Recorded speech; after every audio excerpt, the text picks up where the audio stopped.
Salam sejahtera, terima kasih karena bersama dengan saya di Nazilin Unity Channel. Hari ini, ahli Parlimen Machang terima pada.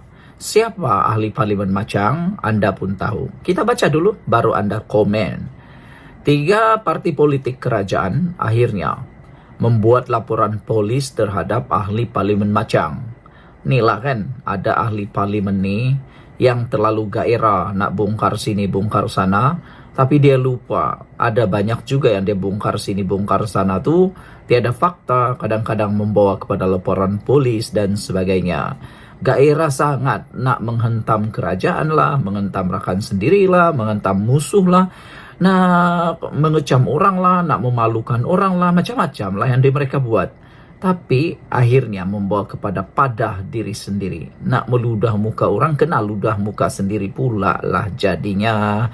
Jadi hari ini disahkan 3 parti politik kerajaan perpaduan telah membuat laporan polis terhadap ahli Parlimen Machang. Wakil daripada 3 parti politik dalam kerajaan perpaduan dan wakil jawatan kuasa Pembangunan dan Keselamatan Kampung Persekutuan JPKP Parlimen Machang tampil membuat laporan polis terhadap ahli Parlimen Machang daripada Bersatu Wan Ahmad Faisal Wan Ahmad Kamal hari ini. Naib Ketua UMNO Bahagian Machang Muhammad Fakhruddin Ismail berkata, laporan polis oleh beliau dan wakil dari Amanah serta PKR dibuat berikutan dakwaan oleh Wan Ahmad Faisal semalam yang mengatakan bahawa peruntukan kepada ahli parlimen terbabit dilencongkan kepada parti politik yang menyokong kerajaan perpaduan. Beliau berkata pihaknya menafikan sekeras-kerasnya kenyataan ahli Parlimen Machang itu yang dianggapnya fitnah, berniat jahat, selain mempunyai pandangan serong terhadap parti-parti politik kerajaan perpaduan. Kenyataan yang dikeluarkan Wan Ahmad Faisal adalah fitnah dan kami wakil dari parti politik kerajaan perpaduan menafikan dakwaan itu. Kami tidak menerima sebarang peruntukan seperti didakwa beliau, katanya. Dakwaan dilontarkan itu tidak masuk akal. Sepatutnya beliau perlu bercakap berpaksikan fakta. Malah tidak pernah berlaku dalam sejarah peruntukan dari kerajaan untuk parlimen dilencongkan kepada parti-parti politik dakwanya. Beliau berkata demikian selepas membuat laporan polis di Ibu Pejabat Polis Daerah Machang hari ini. Kira-kira 100 penyokong kerajaan turut berhimpun di sini bagi menyatakan sokongan di samping sebagai tanda protes secara aman terhadap Ahmad Wan Faisal Wan Ahmad Kamal.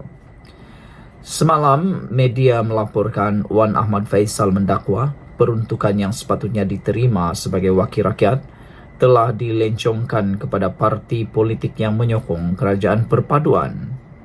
Muhammad Fakhruddin berkata, pihaknya berharap polis akan mengambil tindakan terhadap ahli parlimen sebagai pengajaran. Saudara-saudara sekalian, penyataan daripada Wan Ahmad Faisal ini, iaitu ahli parlimen Machang ini, membawa kepada kesusahan diri beliau sendiri. Apabila 3 parti politik kerajaan perpaduan buat laporan polis. Apa cerita selepas ni? Kita tengoklah, tunggu jawapan daripada dia. Salam sejahtera, terima kasih karena bersama dengan saya di Nazilin Unity Channel. Adakah Anda pernah mendengar kempen dalam pilihan raya melibatkan mana-mana parti politik ataupun gabungan parti politik? Pernahkah Anda menganalisis apa yang mereka ucap, apa yang mereka janji, dan sejauh mana mereka serius dalam janji tersebut? Dan yang lebih penting lagi ialah sejauh mana kempen tersebut memberikan keuntungan kepada pendengar, dan adakah kempen itu membawa Anda kepada dosa, yaitu dosa fitnah, kutuk, memaki dan sebagainya. Banyak orang yang membuat analisis sebenarnya. Mereka melihat apa sebenarnya yang coba disampaikan oleh parti politik tersebut. Kalau dari segi kempen pun kita dah melihat betapa mereka melakukan sesuatu yang di luar daripada norma ataupun lebih kepada kebencian dan maki hamun, anda pun tahu macam mana hasilnya nanti. Bermula dari keburukan, pastinya hasilnya juga buruk. Namun demikian, itu bukan saja melibatkan parti politik kerajaan atau pembangkang, tetapi melibatkan pribadi-pribadi tertentu. Ada satu catatan yang kita ingin bacakan daripada Harapan Daily, ditulis oleh Liana Marzuki. Terkejut dengar ceramah kempen Wan Faisal. Apa sebenarnya yang disampaikan oleh Wan Faisal ini sehingga beliau terkejut? Apa isi inti daripada kempen Wan Faisal? Kata Liana kemarin, saya dan tim jangan pajak otak atau JPO turun mendengar ceramah pilihan raya kecil Dewan Undangan Negeri Sungai Bakap. Saya ke ceramah kelompok dan ceramah mega untuk kedua-dua belah. Di pasar malam ada, depan rumah pun ada juga yang di bawah kemah. Sebab malam minggu, dua-dua pihak menurunkan heavyweight mereka. Saya sempat dengar ceramah pemimpin muda, Akmal Nasir dari Kerajaan Perpaduan dan Wan Ahmad Faisal atau WAF dari Perikatan Nasional. Bezanya macam langit dan bumi. Itu bezanya dua ceramah tersebut. Dua-dua orang muda, Akmal Nasir daripada Kerajaan Perpaduan dan Wan Ahmad Faisal daripada Perikatan Nasional. Tapi dapat ditulis bahawa macam langit dan bumi bezanya. Akmal Nasir dalam ceramahnya siap dengan PowerPoint. Terangkan usaha-usaha kerajaan menyelesaikan masalah air, tekanan air rendah di sini. Dia menunjukkan punca dan usaha yang sedang berjalan maupun yang akan dibuat.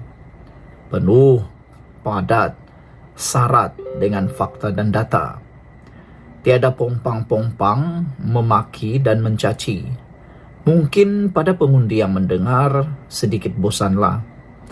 Tetapi Wan Ahmad Faisal atau Wan Faisal pula, saya ikuti ceramahnya dari mula. Dimulakan dengan ayat-ayat suci Al-Quran tetapi diakhiri dengan caci maki kerajaan. Dia kata kerajaan lembu dan pro-Zionis. Itu perkara biasa. Antik politikus ni di pilihan raya. Kalau jadi kerajaan perlu jaga kelakuan.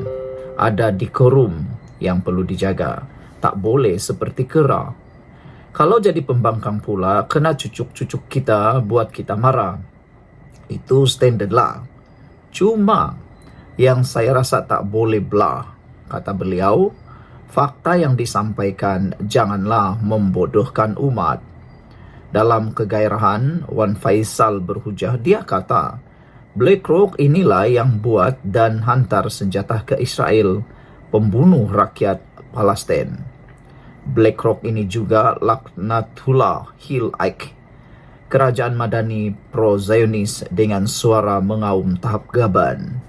Ya Rabbi, kalaulah pengundi di sini tahu, tahun 2021, Kerajaan Perikatan Nasional bagi BlackRock sendiri urus dana syarikat KWSP. Ketika itu sudah berlaku genosid di Palestin. Boleh pula Perikatan Nasional dan BlackRock badi-badi. Pada saya, cari pemimpin bijak yang nak memperkasakan pengundi dengan intelek lebih baik. Sudah bagi muka pada pemimpin yang memperbodohkan rakyat dan umat hanya sebab kuasa dan dendam kesumat. Wan Faisal ni sayang, semakin ke laut dalam sudah mula nak tenggelam.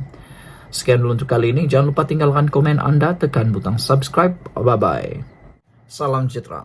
Ini satu pengakuan daripada Anwar Ibrahim berkait dengan politik di Malaysia. Setelah anda mendengar ulasan ini, jangan lupa tinggalkan juga komen anda. Adakah anda setuju dengan pengakuan daripada Anwar Ibrahim ini bahawa politik kebencian di negara ini terlalu menebal? Perdana Menteri Anwar Ibrahim mengaku tidak mudah untuk membuat dasar kerajaan demi kepentingan rakyat kerana suasana politik negara ini dipenuhi kebencian yang terlalu menebal. Menurutnya, kerajaan hari ini berhadapan pelbagai kritikan terhadap tindakan tidak popular, antaranya berkaitan penyasaran subsidi diesel dan pembenterasan rasuah secara tegas. Lihat di media sosial, pembangkang termasuk kempen pilihan raya kecil di Sungai Bakap, apa yang dia tulis, tidak apa yang dia tidak tulis, kata Anwar Ibrahim. Semua mereka tulis. Dajjal, ejen Israel, Yahudi, jual negara kepada China. Semua dia sebut. Kata Anwar, saya tak peduli kerana saya fikir saya punyai tugas, kata beliau ketika berucap. Mengulas mengenai penyasaran subsidi diesel, Anwar berkata ia perlu memandangkan aktiviti penyeludupan bahan api itu berleluasa sejak puluhan tahun dan hasil subsidi dibeli untuk kegunaan negara lain. Kita tak boleh mengenepikan keresahan rakyat kalau terbeban masalah rakyat. Maka hasil yang diperoleh itu harus dipulangkan kepada rakyat, kata Anwar lagi. Sebab itu kita harus istiqamah untuk memberi penjelasan walaupun kadang-kadang menghadapi sedikit kesukaran, katanya sambil menambah kerajaan tidak akan sesekali berundur meskipun berhadapan pelbagai kritikan. Tegas Anwar Ibrahim, kerajaan pimpinannya akan terus bekerja untuk memastikan martabat negara diangkat ke tahap yang sepatutnya. Adakah kritikan ini harus mengganggu kita? Tidak, kata Anwar Ibrahim. 2 hari sudah saya umumkan matrikulasi, itu pun jadi isu politik. Saya tidak ada pilihan, kita pegang amanah, katanya sambil menambah. Kerajaan pimpinannya akan terus bekerja untuk memastikan martabat negara diangkat ke tahap yang sepatutnya. Tapi saya tak peduli kerana saya fikir kita punya tugas. Tidak mudah dalam negara ini kerana politik kebencian terlalu menebal, kata beliau. Anwar turut menyuarakan kekecewaan kerana fakta tidak dipedulikan sama sekali dalam kritikan. Tak ambil gaji dihina, benteras rasuah dengan tegas pun dihina, baik dengan Hamas pun dihina. Dengan BlackRock pun dia kata ejen Yahudi. Fakta tidak dipedulikan sama sekali, kata Anwar Ibrahim. Jadi, yang diutarakan ialah kebencian. Apakah ini harus mengganggu kita? Tidak, katanya lagi. Saudara, tindakan tegas dan juga ketegasan Anwar Ibrahim ini sebenarnya telah dipuji luar biasa oleh netizen terhadap Anwar Ibrahim. Kata Purple Mouse dalam ruangan komen di Malaysia kini, politik macam ini dah berpuluh tahun diamalkan oleh pelbagai parti politik termasuklah PAS. Sokong pujian, kalau tak sokong dicari, dihina, maki hamun dan dikafirkan atau dinerakakan.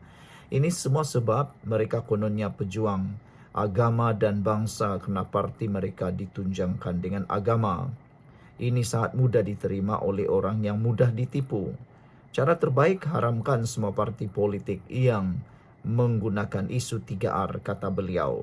Biarkan mereka yang menggunakan isu 3R itu diajar cukup-cukup. Itu sudah cukup, kata Purple Mouse lagi. Apa pendapat anda semua? Sekian dulu, ikuti terus ulasan selepas ini.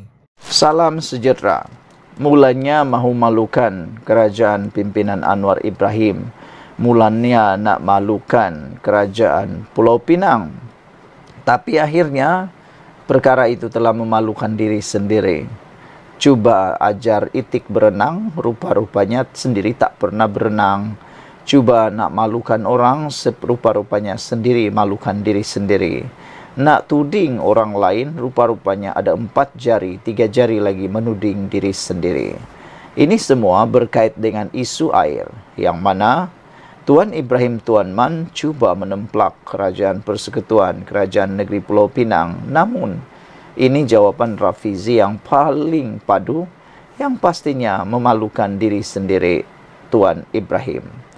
Apa Tuan Ibrahim buat masa jadi menteri? Itu suara Rafizi terhadap Tuan Ibrahim.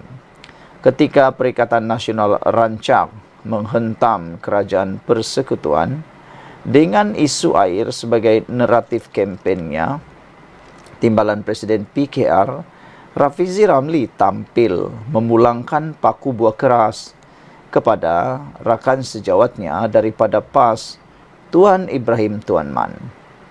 Menteri Ekonomi itu membalas serangan pembangkang berkaitan isu bekalan air di Sungai Bakap dengan mempersoalkan mengapa Timbalan Presiden PAS itu mengabaikan masalah itu ketika menjadi Menteri Air dan Alam Sekitar, ketika Perikatan Nasional mentadbir negara selama 33 bulan.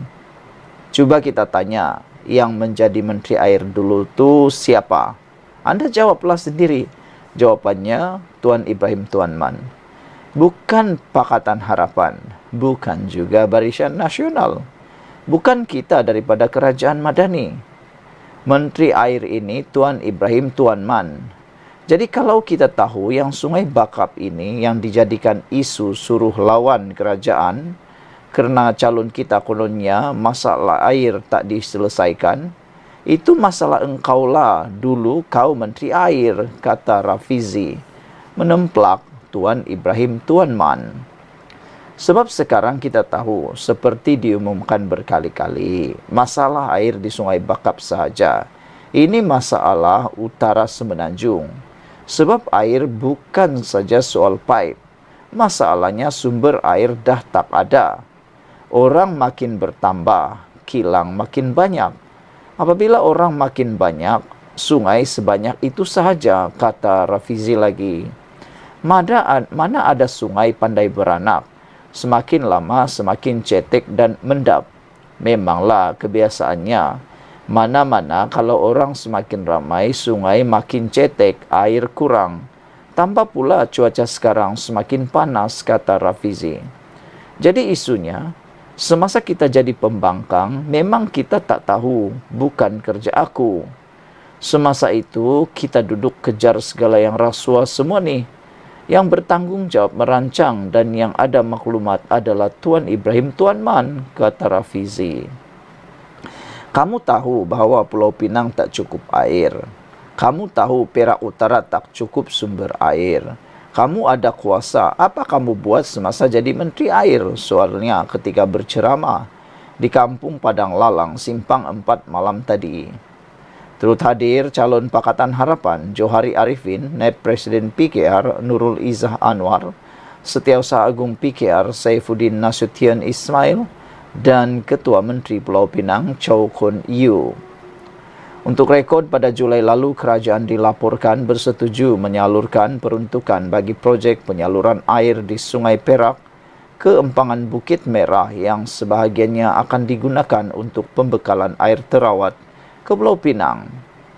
Ia akan disalurkan melalui projek pembangunan Taman Perindustrian Hijau Bersepadu Kerian KIGP yang melibatkan kawasan seluas 1,000 ekar dengan anggaran peruntukan 4 bilion ringgit. Rafizi berkata masalah itu gagal diselesaikan ketika Perikatan Nasional menjadi kerajaan walaupun mempunyai maklumat, tanggung jawab dan kuasa. Sebaliknya, kata menteri itu, Kerajaan Madani mengambil langkah awal ketika melihat keseluruhan masalah air di seluruh Malaysia. Jadi, kalau Perikatan Nasional jadi kerajaan persekutuan 33 bulan, kalau dia dah buat keputusan dulu lagi selesai, hutang dia berhutang, wang dia ambil, tapi kita tak nampak pergi mana wang itu, dan dia sebagai Menteri Air sampai ke sudah tak selesaikan masalah itu, kata Rafizi. Tak sampai 1 tahun Kerajaan Madani ambil alih, tanpa ada PRK Sungai Bakap pun, Anwar Ibrahim suruh. Jadi saya kena ikut. Ini dah berlaku lama dan saya ingat awal tahun lagi. Semasa kita melihat keseluruhan masalah air di Malaysia, yang bising di Kelantan pun kita sedang selesaikan. Yang tak bising sangat di utara tapi berlaku pun kita dah buat peruntukan, kata Rafizi lagi. Jadi sekali lagi saya nak tanya Tuan Ibrahim Tuan Man, kau orang semasa jadi kerajaan yang kawal duit banyak peruntukan untuk jana wibawa. Kenapa kamu Menteri Air tak tolong penduduk di sini? Sekarang baru nak datang jadi penghasut, kata Rafizi lagi. Saudara, beberapa komen daripada netizen berkait isu ini mengatakan, inilah level menteri, tahap level menteri pembangkang, katanya. Pak Ibrahim tahu tadah air saja, kata salah seorang netizen di ruangan komen. Mr. Sakau kata, nak air ke nak isleh? Dah cukup jumlah, apa kabar menantu tak pulang lagi? Apa Tuan Penasihat Empat Negeri buat? Kalau kali ini Madani menang Sungai Bekap, katanya. Betul, kata Rafizi, kata Laim Guna. Apa Tuan Ibrahim buat semasa dia jadi menteri? Tapi siapa pula adun di situ waktu itu? Kes air ini isu negeri. Kalau isu ini dibawa ke pihak menteri, baru kita boleh suruh Tuan Ibrahim nak jawab. Dah pun, kata beliau. Alahai, Kelantan hampir semua adun dari PAS pun, kata AKJ. Ibrahim ni pun dari Kelantan, tapi tak ada apa pun dia buat masa dia pegang Menteri Air dulu. Kamu ni memang memaki hamun, kenapa otak dah masuk air ke, kata AKJ. Deva kata, tak perlu buang masa, tanya dia. Ambil contoh Kelantan dah cukup. Senang cerita. Dia orang tak tahu buat apa-apa, kata Deva. Saudara-saudara sekalian, Harimau Satu kata, takkan Rafizi tak tahu, jangan buat wayang lah, katanya. Red Parrot kata, Tuan Ibrahim semasa menjadi Menteri Alam sekitar 33 bulan tak buat apapun. Rupanya ISO pun tak tahu. Motosikal guna minyak apapun tak tahu. Sebenarnya tak layak menteri pun. Menteri cap ayam. Dapat jawatan menteri pun melalui tebuk atap, kata Red Parrot. Sekian untuk kali ini. Jangan lupa tinggalkan komen anda, tekan butang subscribe. Bye-bye.